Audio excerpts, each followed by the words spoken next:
সাধারণত সন্তান ও পরিবারের মঙ্গল কামনায় এই ব্রত করেন মহিলারা। মনে করা হয় এই ব্রত করলে সব ধরনের বিপদের হাত থেকে মুক্তি পাওয়া যায়। আষাঢ় মাসের রথযাত্রার দিন থেকে উল্টো রথের মধ্যে যে শনিবার এবং মঙ্গলবার পড়ে তাতেই করা হয় বিপত্তারিণী ব্রত। দেবী দুর্গার 108 অবতারের একটি এই দেবী মা বিপত্তারিণী। বিপত্তারিণী ব্রতর কাহিনী অনুযায়ী বিষ্ণুপুরের মল্ল রাজবংশের এক রানীর একজন নিম্নবর্ণের সখী ছিলেন, একজন মুচির বউ। রানী নিষ্ঠা সহকারে বিপত্তারিণী ব্রত পালন করতেন এবং তাকে রানী মাঝে মধ্যেই ফল, খাবার বা অন্যান্য জিনিস উপহার দিতেন, কিন্তু তার থেকে কিচ্ছু নিতেন না। গরিব মুচি বউ রানীকে কিছু দিতে গেলেই রানী তাকে বলতেন কিছু লাগলে নিজেই চেয়ে নেবেন। একদিন মুচি বউয়ের খুব ইচ্ছা রানীকে তিনিও কিছু উপহার দিবেন, কিন্তু রানী আর কিছু চান না তার কাছে। হঠাৎ একদিন রানী তাকে ডেকে জিজ্ঞেস করলেন, সই, তোরা তো গরুর মাংস রান্না করিস, নিয়ে আয় না একদিন, দেখবো কেমন দেখতে হয়। মুচি বউ তো রানীর আবদারে খুব খুশি।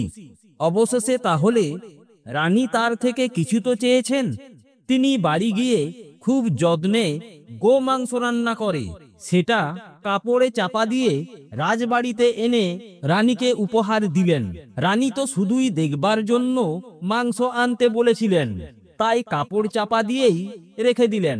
এদিকে মুচিনিকে মাংস আনতে দেখে রাজবাড়ির এক চাকর রাজাকে গিয়ে সে কথা বলে দেন।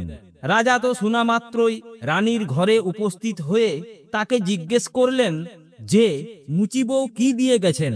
সঙ্গে রাজা এও জানালেন যে যদি আপত্তিকর কিছু থাকে তাহলে রানীর মুন্ডচ্ছেদ করা হবে। রানী ভয় পেয়ে মনে মনে মা বিপত্তারিণীকে ডাকতে থাকলেন। মা বিপত্তারিণী ভক্তের ডাকে রানীর কানে কানে বললেন, দেখ তোর মাংস সব ফুল হয়ে গেছে। রানীও রাজাকে ডেকে সেই ফুলগুলো দেখালেন এবং বিপদের হাত থেকে রক্ষা পেলেন। তারপর থেকে তিনি বাকি সারাটা জীবন বিপত্তারিণী ব্রত নিষ্ঠাভাবে পালন করেছিলেন। এইভাবেই এই ব্রতের কথা চারিদিকে ছড়িয়ে পড়ে।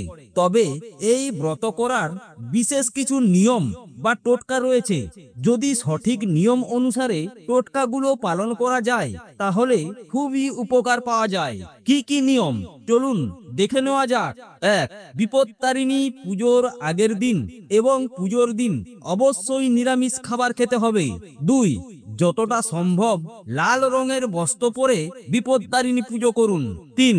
পুজো চলাকালীন ভুলেও কারো সঙ্গে কথা বলতে নেই, এতে মা অত্যন্ত রুষ্ট হন। 4. এই দিন বাড়ি থেকে কাউকে চিনি দেবেন না। 5.